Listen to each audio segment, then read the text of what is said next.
Hello and welcome to this video tutorial about grading participation in Bruin Learn. When you're wrapping up your course for the quarter, you might want to give your students a grade for their participation efforts in the class. A simple way to do this is with an assignment. Let's start out by clicking on the Assignments tab in the left-hand navigation. Create a new assignment by clicking on Plus Assignment in the top right corner. We'll start out by entering in an assignment name, such as Participation, and a short description. Enter in the number of points you'd like the participation assignment to be worth. For the purpose of this video, I'll enter in 10. Then select an assignment group for this participation assignment. This is especially important if you have weighted grades in the course. If you'd like a refresher on assignment groups and weighted grades, please check out our video on this topic, linked in this video's description. Now, let's look at this assignment submission type. We want to set this to No Submission using the drop-down menu. This will create an item in the Bruin Learn gradebook where we can enter in our students' participation grades, but will not require students to submit anything. While we're on this subject, no submission assignments can be used for a variety of purposes. Anytime your students are not submitting something in Bruin Learn to be graded, for instance, if they are giving an in-class presentation or a performance, a no submission assignment is the way to go. When you are finished, click Save and Publish. Now we can see the published participation assignment. Let's add a rubric to it, and we'll do this for a couple of reasons. Rubrics keep you and any additional graders, like TAs or co-instructors, on the same page when it comes to grading. They will help your students understand the criteria they are being graded on.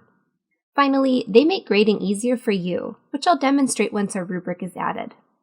Click the plus rubric button to start adding your rubric. We can start by giving it a title, like Course Title Participation Rubric. So far, the rubric has one criterion. We can adjust the description by clicking on the pencil icon. I'll call this criterion Frequency of Participation in Class. The ratings for this criterion can be adjusted with the pencil icons here, and more ratings can be added with the plus icon. The total point value for this criterion can be adjusted in this field. I'll set Frequency of Participation in Class to be worth 3 points.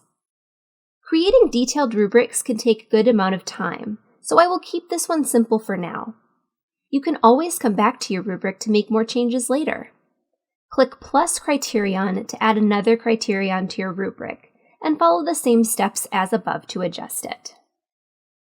I took a couple more steps to finish this rubric. It has 3 criteria: frequency of participation in class, quality of comments, and listening skills, worth 3, 4, and 3 points, respectively, totaling the 10 points that the participation assignment is worth.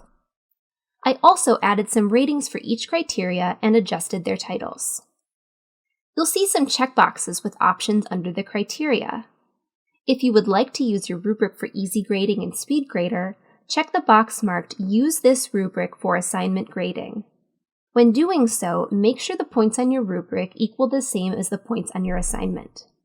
When you're all finished, click Create Rubric. Now that the rubric is finished, let's click on Speed Grader on the right-hand side of the page to enter in students' participation grades. Students will not have submitted anything, so there will be nothing to view in the document viewer. To use the rubric to grade students' participation, click View Rubric on the right-hand side.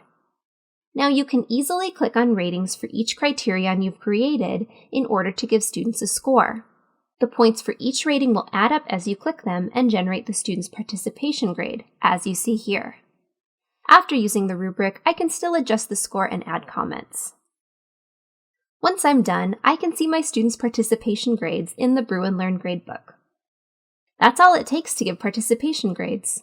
Thanks for watching, and if you found this helpful, keep an eye out for more videos in our series on grading in Bruin Learn.